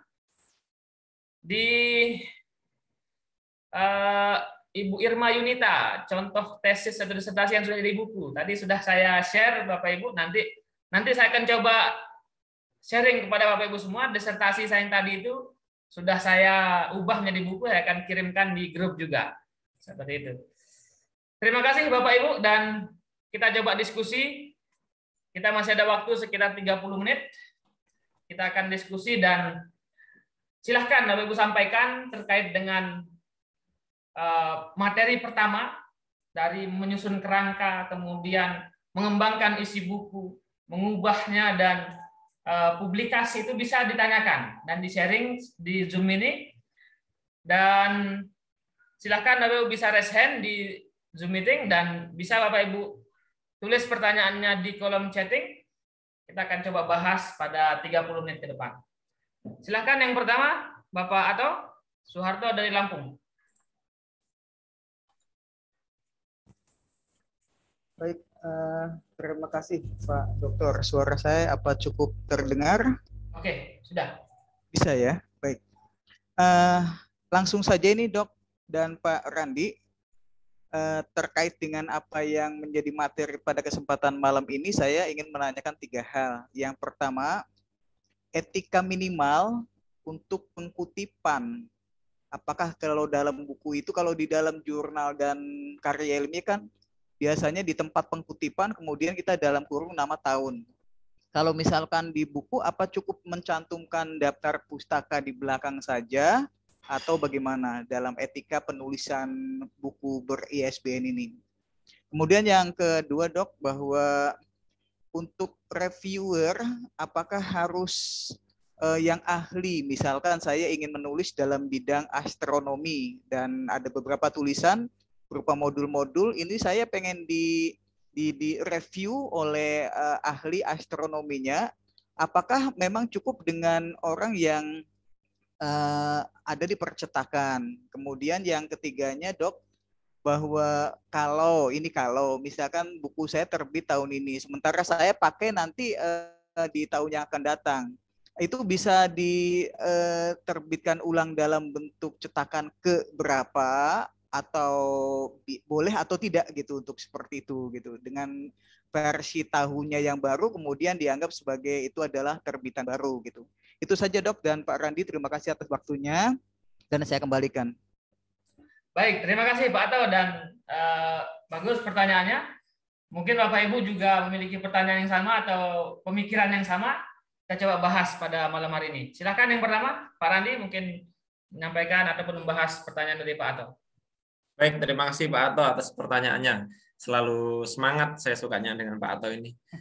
Yang pertama adalah tentang perujukan gitu ya. Memang secara kalau dalam bentuk suatu karya tulis ilmiah, memang seperti artikel ilmiah, misalkan artikel ilmiah, maka memang sangat ya, atau diwajibkan ketika merujuk, menampilkan, memberi nama, kemudian tahun, akhirnya nanti dikaitkan pada sumber yang ada di belakang. Itu memang suatu kewajiban gitu ya. Tetapi kalau dalam buku itu sesungguhnya juga sama sebagian besar. Cuma ada beberapa yang memang tidak menampilkan. Ya biasanya lebih pada buku yang bukan untuk kalangan bukan untuk kalangan akademisi biasanya. Biasanya untuk lebih pada siswa misalkan ya. Untuk siswa kan biasanya siswa kadang tidak memerlukan itu, tidak memerlukan misalkan ketika Bapak Ibu mengutip tulisannya seseorang, siswa tidak memerlukan ini sumbernya siapa, intinya siapa, maka kita cukup langsung menaruh di belakang. Tetapi kalau kita membuat suatu buku teks yang sifatnya secara umum, bukan siswa ya, apalagi sudah mahasiswa, itu bukunya mahasiswa, buku teks mahasiswa itu sudah harus lengkap, seperti buku-bukunya yang buku-buku mata kuliah itu memang sudah wajib baik merujuk itu harus menampilkan nama dan tahun. Itu kalau saya. Jadi kalau yang seringkali ketika Bapak Ibu lihat buku pelajaran siswa kok hanya ada di daftar pustaka aja, di dalamnya nggak ada sama sekali. Karena memang seorang penulis merasa itu tidak dibutuhkan oleh siswa, tapi dia tetap menghargai dari tulisan, menghargai sumber-sumbernya itu dan ditampilkan sebagai daftar pustaka. Karena memang dianggap tidak perlu untuk siswa. Gitu, Pak Ato. Ditambah, silakan Pak Suwardi. Kemudian yang pertanyaan yang kedua terkait dengan review buku tadi, terkait dengan pentingnya seperti apa. Jika Bapak Ibu menulis buku terkait dengan keahlian Bapak di fisika ataupun di matematika terkait dengan materi-materi tertentu, kita manfaatnya adalah yang pertama, jika kita direview ataupun kita minta untuk dibaca oleh siswa misalkan ataupun sama kolega kita, teman sejawat, dari sisi keterbacaan ataupun apakah dipahami nggak materi ini terkait dengan apa yang kita akan publikasi nanti. Nah, itu yang pertama untuk manfaatnya. Kemudian yang kedua terkait dengan paham nggak ataupun bisa digunakan nggak di pelajaran ini misalkan. Nah, itu gunanya kita di review oleh teman-teman sejawat yang mungkin belum ahli di sana. Itu kita hanya mencoba untuk apakah tulisan saya ini dipahami nggak sama pembaca ataupun masyarakat secara umum gitu ya, terkait dengan kalimatnya, kemudian paragrafnya dan lain sebagainya. Kemudian terkait dengan ahli yang mungkin memiliki basic keilmuan yang sama dengan Bapak, itu juga bagi saya pribadi itu penting, karena kita mendapatkan masukan, pasti kita akan mendapatkan masukan yang tentunya berkaitan dengan konten yang akan kita buat, terkait dengan naskah yang sudah kita tulis itu terkait dengan isinya, apakah memang satu yang sesuai, kemudian yang kedua terkait dengan kualitas isi dan lain sebagainya. Kalau penerbit biasanya memang memiliki ahli terkait dengan konten ataupun isi, kemudian ada ahli dari layout dan covernya, itu juga penerbit memiliki, tapi tidak sespesifik dari keilmuan Bapak Ibu semua. Nah, tugas kita sebagai penulis untuk memastikan naskah itu memang yang saya jelaskan tadi. Sehingga nanti ketika kalau hanya sekedar Bapak Ibu gunakan sebagai syarat gitu ya, untuk sekedar mendapatkan ISBN memang gampang sekali Bapak Ibu. Kita punya naskah, kemudian kita serahkan ke penerbit, insya Allah pasti akan terbit. Tetapi untuk jangka panjangnya gitu kan, jika kita di penerbit mayor itu, jika konten kita tidak bagus ataupun tidak memiliki nilai, ya sudah tidak akan diterima gitu. Kalau sekedar untuk diterbitkan mungkin bisa. Dan saya pastikan di penerbit-penerbit yang minor tadi itu bisa. Tetapi untuk skala, jika Bapak Ibu ingin kualitas naskah yang lebih bagus, sebaiknya direview dulu ataupun dicoba untuk dibaca dulu. Kita sebagai penulis juga harus baca, kemudian kita minta pendapat dari rekan-rekan yang lain. Kemudian yang ketiga tadi kurang lebih apa Pak? Terkait dengan ISBN Dok. Ya. Akan yang kedua, ketiga, apa perlu diulang didaftarkan di ISBN atau cukup di awal? Baik, dipahami. Nah, misalkan Bapak Ibu sekarang menerbitkan gitu ya. Sekarang menerbitkan edisi pertama tahun 2021.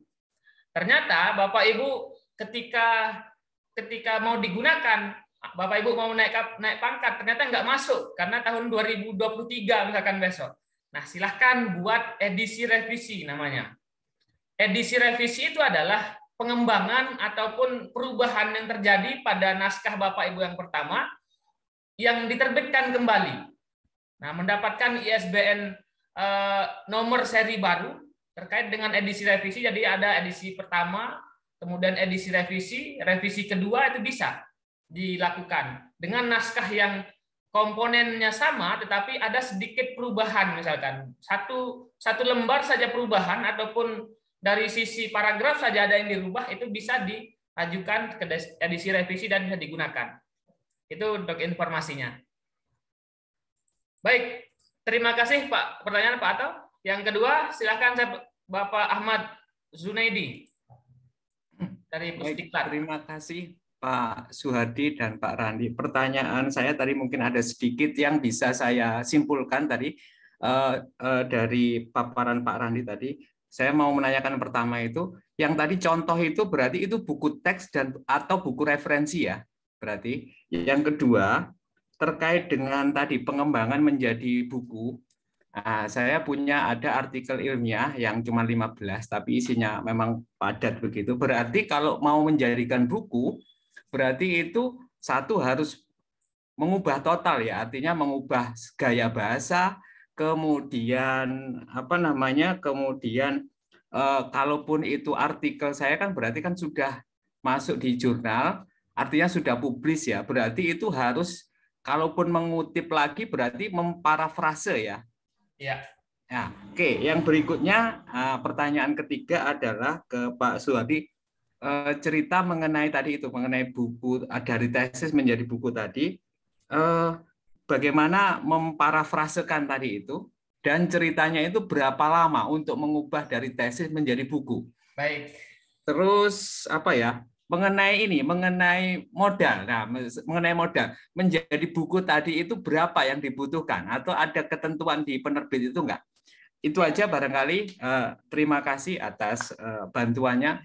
Tapi terus terang saya belum menyetorkan apapun kegiatan, saya masih belum punya ide sama sekali. Terima kasih Pak Suhardi sama Pak Randi. Baik. Ya, baik, Pak Ahmad Zunaidi dari Pusdiklat mana Pak Ahmad? Dari Pusdiklat di Keuangan, Pak. Wah, di Bogor. Ini harus buku-buku terkait dengan keuangan itu harus banyak dipublikasi oleh Bapak ini. Silakan Pak Rani terkait dengan pertanyaan Bapak Ahmad Zunaidi ditanggapi. Baik, oke. Yang saya respon yang pertama adalah apakah yang dimaksud adalah menjadi sebuah buku teks? Iya, artinya buku teks itu memang buku sebuah materi ya, memang di dalamnya nanti akan tertuang sedikit banyak hasil-hasil penelitian, tetapi tidak ditampakkan bahwasanya sudut pandang kita sebagai peneliti gitu. Jadi artinya secara kalimat tidak perlu disampaikan peneliti gitu. Jadi seperti itu. Tapi hasil penelitian secara tidak langsung memang akan tertuang. Itu memang sebagian besar seperti itu. Itu yang pertama. Yang kedua adalah apakah artikel ilmiah bisa dibukukan gitu. Nah, ini sedikit menjadi sebuah problem gitu ya. Kalau tadi saya sarankan bahwasannya yang dibukukan merupakan laporan karena apa? Karena laporan sifatnya lebih tebal gitu. Lebih dari awal sudah 60-70 halaman gitu, sehingga ketika membukukan Bapak Ibu mungkin mengeliminasi mudah, kemudian menambahnya juga tidak banyak. Tetapi kalau artikel ilmiah itu dari 15 halaman menuju sekian halaman itu sepertinya agak berat. Itu yang pertama. Yang kedua adalah apalagi artikel ilmiahnya dari Bapak Zunaidi sudah terpublikasi, sehingga itu istilahnya adalah sudah masuk database internet gitu ya, database secara umum, sehingga ketika nanti terpublikasi secara buku nanti akan terindikasi plagiasi karena double gitu ya, double. Jadi apakah boleh, tetapi Bapak benar-benar memparafrase secara penuh itu saya rasa juga lumayan gitu ya. Kalau mungkin karena kalau skripsi, kemudian tesis dan disertasi ataupun laporan PTK tadi saya sampaikan mengapa lebih mudah, karena bab 2 itu kan tidak terjamah dalam proses bab 2 tidak terjamah ke ranah publikasi. Selama ini bab 2 seringkali ya menjadi artikel ilmiah aja nggak disertakan gitu. Karena itulah maka lebih mudah dalam proses untuk menjadikan buku. Ya, itu dari saya. Baik, terima kasih Pak Randi. Kemudian saya coba berbagi cerita sedikit ataupun proses dari mengubah laporan yang saya sebut tadi disertasi, saya ubah menjadi 2 buku itu. Saya akan tampilkan lagi. Nah, ini disertasi fullnya adalah dari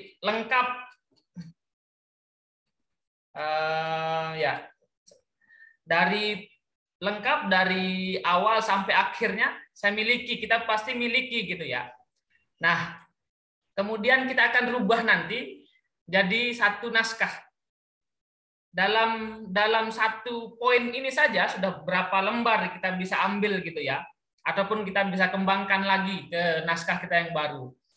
Kebetulan memang saya juga punya ide ini awal gitu ya Bapak Ibu. Saya jadi penulis buku itu mungkin masih baru Bapak Ibu. Jadi buku yang baru saya terbitkan itu kurang lebih hanya 5. Kalau jurnal mungkin sudah lama saya tulis, tapi untuk buku terus terang saya punya masih pengalaman masih baru sekali. Dan kami buat lembaga ini untuk memfasilitasi itu semua. Jadi ketika kita sudah ada nih sedikit ilmu, kita coba berbagi gitu kan. Nah, dari disertasi inilah yang saya ubah menjadi buku terkait dengan salah satu komponen yang ada. Misalkan di strategi ini. Strategi mungkin agak kecil, nanti akan saya bagikan ini Bapak Ibu ya. Terkait dengan strategi perguruan tinggi dalam meningkatkan produktivitas penelitian. Ini salah satu poin ini juga bisa. Nah, inilah yang saya rubah menjadi naskah buku ini. Kemudian kita coba lihat di kontennya. Nah, kontennya ini Bapak Ibu, saya ambil mungkin keseluruhan dari kajian pustaka yang saya buat. Keseluruhan kajian pustaka yang saya buat. Kita coba cek ya. Bab 2. Nah, ini saya ambil, ini adalah di disertasi saya. Kemudian saya tinggal kutip karena memang tidak akan kena plagiat karena ini belum pernah saya publikasi gitu ya. Nah, kemudian saya taruh di bab 1 pendahuluan. Pengertian dari saya bahas terkait dengan produktivitas penelitian. Apa maksudnya? Ini hampir sama Bapak Ibu. Hampir sama yang saya tulis di disertasi saya dengan yang ada di naskah buku yang saya tulis. Nah, kemudian terkait dengan buku yang kedua ini, saya ambil judul besarnya saja. Saya akan bahas secara umum, secara bagaimana dari sisi karakter, kemudian bagaimana dari sisi tujuan dari penelitian itu sendiri, sampai dengan kenapa dosen harus meneliti, itu semua saya bahas di sini. Kita coba lihat daftar isinya. Nah, ini sudah saya kemas menjadi satu daftar pustaka yang apa istilahnya ya, yang lebih spesifik gitu ya, lebih spesifik ke naskah buku. Jadi kalau di disertasi itu kan biasanya ada banyak gitu ya, ada banyak sekali fokus-fokus dalam satu judul itu, kita anggap subbabnya ada 3 atau 4 kalau disertasi yang harus kita teliti dan harus kita cari sumber-sumbernya. Nah, itulah yang saya buat jadi naskah buku, dan pengalaman saya ubah ini hanya 4 atau 5 hari saja Bapak Ibu. Enggak lama karena memang sudah ada bahannya. Kecuali memang kita belum punya bahan, belum kita punya banyak kumpulan-kumpulan yang sudah diringkas, mungkin butuh waktu yang lebih lama. Tetapi tidak masalah. Untuk awal tidak jadi masalah karena silahkan yang pertama Bapak Ibu sudah buat sistematika nih. Buat daftar isi awalnya, kemudian Bapak Ibu kumpulkan referensi-referensi yang ada, kemudian diringkas, dirangkum, itulah yang akan menjadi naskah nantinya. Sepertinya sama saja ketika kita proses menyusun karya tulis ilmiah, proses menyusun laporan itu dengan menyusun buku mungkin tidak jauh perbedaannya Bapak Ibu. Kita hanya lebih banyak untuk, kalau di penelitian kita lebih banyak ambil data di lapangan. Kalau di buku kita lebih banyak fokus untuk menulis literaturnya. Nah, sama seperti penelitian literatur, atau dalam penelitian literatur itu kita lebih banyak mencari konsep-konsep, mencari teori-teori yang ada di buku ataupun di jurnal hasil penelitian. Itulah yang akan kita ringkas, kita kembangkan menjadi satu naskah baru yang tentunya memiliki nilai tadi. Nah, itu kurang lebih dari saya, dan semoga ini menjadi inspirasi sedikit untuk Bapak Ibu, dan kita coba sama-sama. Bukan berarti saya lebih ahli ataupun lebih bagus dari Bapak Ibu, tetapi di sini berhubung kami memiliki penerbit, kemudian kami juga punya pengalaman, kenapa tidak kita sama-sama untuk menerbitkan satu buku ataupun satu karya yang memiliki nilai. Itu Bapak Ibu. Silahkan selanjutnya Ibu Silviani. Ya. Baik, terima kasih atas kesempatan yang diberikan. Saya dari Palu, Sulawesi Tengah. Saya seorang wijaiswara. Alhamdulillah juga sudah pernah menerbitkan buku 2 biji.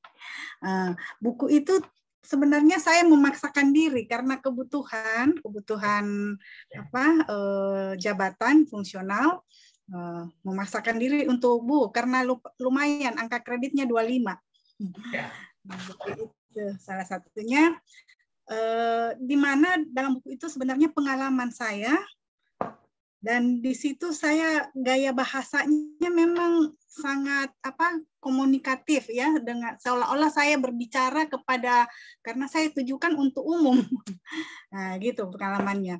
Dan itulah. Nah, yang pertanyaan saya itu dalam buku ini, karena yang kita sasar adalah masyarakat luas misalnya ya, saya bukan di universitas atau di sekolah ya, lebih jelas ininya marketnya.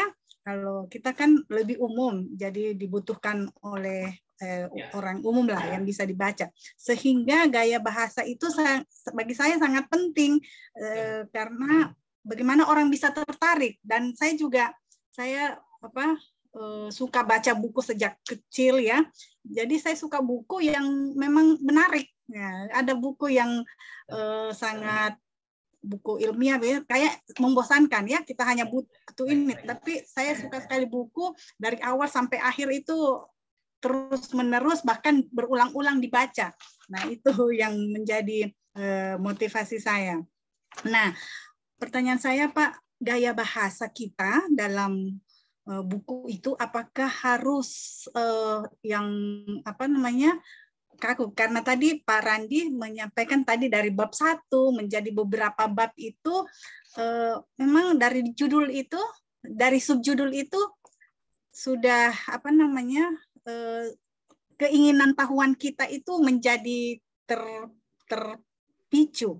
Nah, itu yang saya dapatkan. Dan di samping itu saya juga tahu kalau fungsi buku itu ya selain informatif, memberikan informasi kepada pembaca, juga sebagai untuk mengembangkan skill, baik soft skill-nya maupun hard skill-nya. Dan juga paling penting yang terakhir adalah sebagai rekreasi atau hiburan, itu yang saya inginkan. Nah, apalagi sekarang ini secara digital Pak Randi ya, kita akan mudah saya, kalau buku cetak biasanya enak bawa kemana-mana bisa ini. Nah, sekarang orang lebih banyak ke e-book, digital, dapat diperoleh, dibeli. Mungkin bisa disingkat. Ya, maksud saya ini e-book ya. dalam penulisan itu kita mensasar pembaca. Nah, itu apakah boleh kita mempunyai gaya bahasa yang sedikit tidak serius begitu? Nah, gitu. Dan juga yang pertanyaan saya tadi, ada ISBN baru untuk edisi revisi. Apakah edisi revisi ini harus pada penerbit yang sama, ataukah boleh kita ajukan di penerbit yang lain? Mungkin itu pertanyaan saya. Terima kasih. Terima kasih Ibu Silviani Kesuma dari Palu. Pertanyaannya sudah sangat menarik sekali.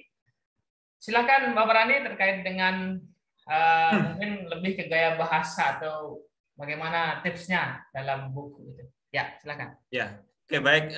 Terima kasih Bu Silviani, menarik sekali. Di sini Bu Silvi sudah menulis buku ya, dan senang membaca buku. Mungkin langsung saya jawab saja bahwasanya gaya bahasa ini adalah kita sesuaikan dengan target pembaca, gitu ya, target pembaca. Jadi tidak kita pukul rata gaya bahasanya harus ilmiah. Nah, ilmiahnya juga sesungguhnya ada tingkatannya, Bapak Ibu. Ketika kita ngomong ilmiah itu pun kita tidak menganggap artinya ilmiah itu sesuatu yang terlalu teoritis semua dimasukkan, kemudian istilah-istilah mungkin keilmuan dimasukkan. Mungkin itu akan cocok menjadi memang buku referensi. Nah, Ibu ataupun Bapak Ibu yang lain ingin ke buku apa? kalau memang Ibu tadi menyampaikan sebuah buku pengalaman, misalkan buku pengalaman Ibu Silviani menjadi seorang seorang widyaiswara atau dokter gigi kalau nggak salah ya, dokter gigi Ibu Silvi ini. Ya, misalkan bagaimana? Boleh juga disampaikan dengan gaya bahasa campuran. Jadi sudut pandang sudut pandang Ibu menjalani proses perjalanan menjadi seorang widyaiswara dalam langkah-langkahnya, tetapi di dalamnya juga terdapat mungkin ada ilmu yang dimaksud ini seperti ini, dimaksud ini seperti ini, kemudian Ibu jelaskan lagi langkah-langkah selanjutnya boleh. Jadi ada banyak gaya bahasa buku ya, termasuk ketika kita sasarannya adalah umumnya umum siapa, atau mungkin kalau sasarannya adalah mahasiswa, itu juga tingkatan mahasiswa itu paling pas itu seperti apa. Ya mungkin tidak terlalu teoritis sekali, tetapi ilmunya sampai. Kalau misalkan diturunkan lagi ke siswa, bahkan saya sampaikan tadi, bahkan referensinya pun bahkan kadang nggak tertuang di dalamnya itu, karena memang agar siswa lebih mudah memahami. Jadi buku-buku ini sama-sama ilmiah, buku pelajaran itu termasuk buku ilmiah, ya, tetapi memang gaya bahasanya lebih mudah daripada buku yang teks gitu ya, dan yang lain. Karena disesuaikan aja menurut saya Ibu, jadi nggak perlu takut dengan gaya bahasa tetap ilmiah kalau memang bukunya itu, tetapi ilmiahnya levelnya diturunkan. Kecuali mungkin membuat buku yang sifatnya fiksi itu sudah mungkin berbeda, atau mungkin membuat buku bentuk populer ya, buku bentuk populer itu seperti artikel populer itu juga bisa, boleh sebenarnya. Tapi kembali lagi tergantung jenis bukunya apa. Baik. Itu saja Pak Rani? Ya. Baik, saya sedikit coba untuk menyimpulkan yang untuk gaya bahasa tadi. Memang dalam naskah kita di materi kedua kemarin saya sudah sedikit sampaikan bagaimana teknis dalam mengembangkan isi buku, dan salah satunya memang kita harus memperhatikan bahasanya, ke siapa target pembaca. Pasti kita menulis buku ini tidak kalau hanya sekedar untuk sebagai syarat administratif, mungkin kita tidak memperhatikan itu. Tapi jika kita coba untuk lebih serius menjadi penulis, gitu kan, ataupun kita menginginkan royalti, salah satu yang pertama adalah kita harus lihat target pasar ataupun target pembaca kita itu siapa. Pasti akan berbeda antara mahasiswa, kemudian buku politik ataupun buku pelajaran ataupun buku bercerita, itu pasti berbeda dari sisi gaya bahasanya. Nah, tapi bagi saya pribadi, yang untuk menambah kemenarikan ataupun daya tarik atau dari komponen layout buku itu, usahakan meskipun buku teks pelajaran ataupun buku yang serius lah gitu ya, jangan sampai hanya isinya narasi semua ataupun tulisan semua di sana. Mungkin bisa diselingi dengan gambar, dengan tabel, grafik. Nah, itu bisa menambah setiap halaman berisi teks, diagram atau grafik atau foto ilustrasi. Itu untuk menambah menarik dari buku kita. Ini materi kedua kalau saya kemarin, bisa dilihat kembali. Kemudian buat tulisan-tulisan yang sekiranya bisa memotivasi terkait dengan isi konten buku kita. Nah, misalkan untuk menjadi apa gitu kan. Untuk seperti biasa kita presentasi itu pasti kita awali dengan ice breaking kata-kata ataupun kalimat motivasi supaya lebih termotivasi saja pembaca kita. Kemudian yang terkait dengan edisi revisi. Tentunya ketika kita sudah mempublikasikan buku dalam satu penerbit, itu adalah ada komunikasi antara penulis dengan penerbit, dan biasanya ada kontrak, apakah itu kontrak secara lisan maupun tertulis. Biasanya kalau di penerbit mayor itu di Gramedia itu ada kontrak panjang sekali, kontraknya berapa, dari fee-nya, kemudian berapa lama publis dan berapa banyak cetakan, itu pasti ada. Tapi untuk penerbit minor itu biasanya hanya lisan saja. Oh ya, ini buku saya terbitkan, biayanya sekian, oke, gitu kan. Nah, untuk edisi revisi ini dipastikan diterbitkan oleh penerbit yang sama, karena di situ sudah terpublikasi, sudah menjadi ikatan antara penerbit dengan penulis. Jadi tidak bisa Bapak Ibu terbitkan pada dua penerbit yang berbeda dengan misalkan buku yang edisi revisi juga harus pada penerbit yang sama. Nah, gitu untuk diketahui, karena nanti juga pasti akan dicek kembali plagiatnya seperti apa. Ketika Bapak Ibu menerbitkan di yang lain, itu pasti terlihat. Dan secara etika juga tidak bisa Bapak Ibu untuk menerbitkan di berbagai penerbit itu jika naskahnya masih naskah yang sama. Kalau sepengalaman kami ya seperti itu. Kalau memang jauh unsur perbedaannya, sah-sah saja Bapak Ibu mau menerbitkan di mana saja. Itu dari saya. Kemudian tadi sedikit ada yang terlupa untuk biasanya terkait dengan berapa yang ataupun yang Bapak Ibu persiapkan dalam proses mencetak buku ataupun dari diajukan sampai dengan terbit itu bermacam-macam Bapak Ibu. Silahkan bisa melihat ataupun yang biasanya dari penerbit minor itu sudah ada di sana. Berapa cetak, kemudian berapa untuk ongkos-ongkos yang lain biasanya ada dalam satu penerbit. Itu untuk informasi Bapak Ibu. Silakan Pak Randi, kita coba bahas yang ada di kolom chat karena memang waktunya sudah lebih 30 ini. 1-2 yang Bapak Ibu pertanyakan di chatting. Baik, mungkin saya jawab satu dulu. Kalau skripsi atau tesis kita bukukan, adakah waktunya untuk bisa diterbitkan, batas waktunya untuk bisa diterbitkan ISBN? Ya.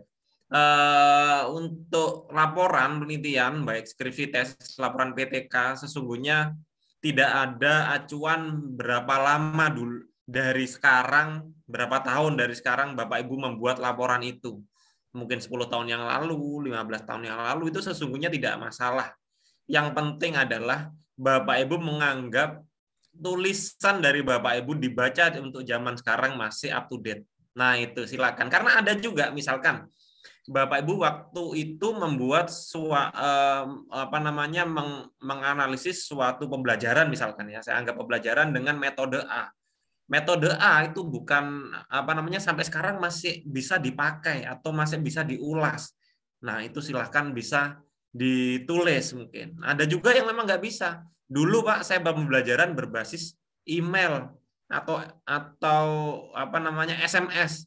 Nah, sekarang kan sudah ganti WA semua, sudah grup WA. Nah, itu artinya sudah tidak up to date. Jadi pastikan dulu memang yang kita tulis baik dari segi topik ataupun penelitian-penelitian yang di dalamnya juga up to date. Kalau tidak up to date, kalau hanya penelitian yang rujukan yang tidak up to date mungkin bisa diupdate, tapi kalau secara konten topik secara keseluruhan tidak dirasa tidak tepat untuk kita bukukan saat ini, maka lebih baik mungkin bisa membuat yang baru mungkin itu. Itu dari Pak.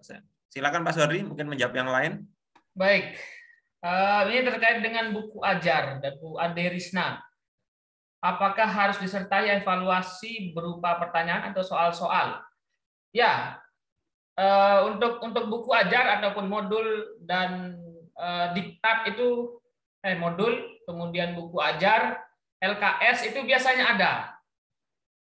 Dari awal apakah pendahuluan, kemudian dari sisi materinya seperti apa, kemudian evaluasinya, apakah itu soal-soal ataupun evaluasi jenis yang lain, itu biasanya ada dalam komponen buku ajar ataupun modul itu. Sekali lagi Bapak Ibu, bisa dicoba cek kembali contoh-contoh yang kami kirimkan. Atau jika diperlukan, Bapak Ibu merequest contoh modul ataupun contoh buku ajar, silakan Bapak Ibu coba saya akan coba fasilitasi. Silakan dicek kembali di materinya. Nah, materi dari PowerPoint 1, 2 hari minggu pertama, kedua dan ketiga ini sudah kami berikan.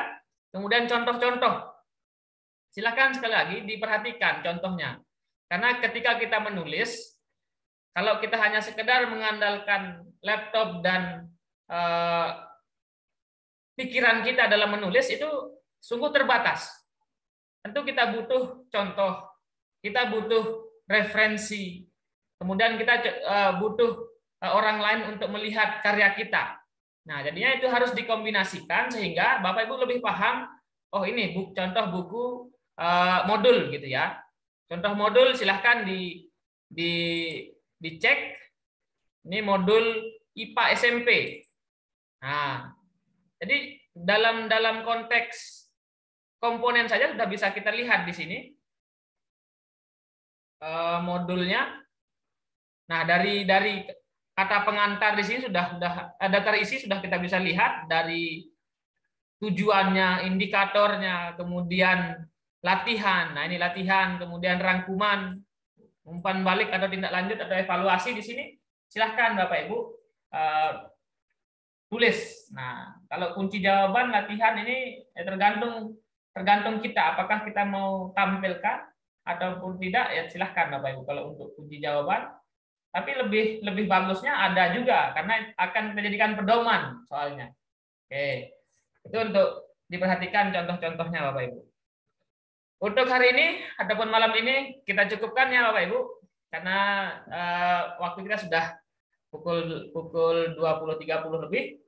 Dan silahkan kembali Bapak Ibu, silahkan kembali, coba disimak kembali diskusi-diskusi kita, disimak kembali materi-materinya, kemudian disimak kembali contoh-contoh tentunya. Karena semua itu adalah berupa kombinasi apa yang akan kita kerjakan, apa yang menjadi sumber inspirasi, dan apa yang menjadi panduan kita dalam menulis sebuah naskah buku. Tentunya itu semua harus Bapak Ibu lakukan agar mendapatkan ataupun ada petunjuk Bapak Ibu menulis. Nah, gitu.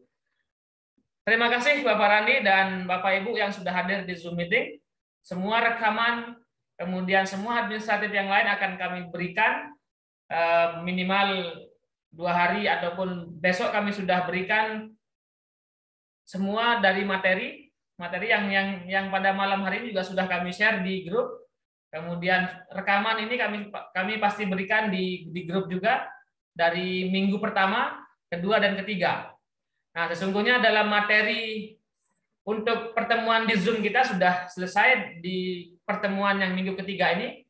Selanjutnya silahkan Bapak Ibu mulai aktif kembali, coba susun kembali dari kerangkanya seperti apa, susun naskahnya sedikit demi sedikit, kemudian dikonsultasikan di grup itu sudah ada kami, kemudian Pak Hidayat, ada Bapak Randi, dan reviewer yang lain ataupun pembaca.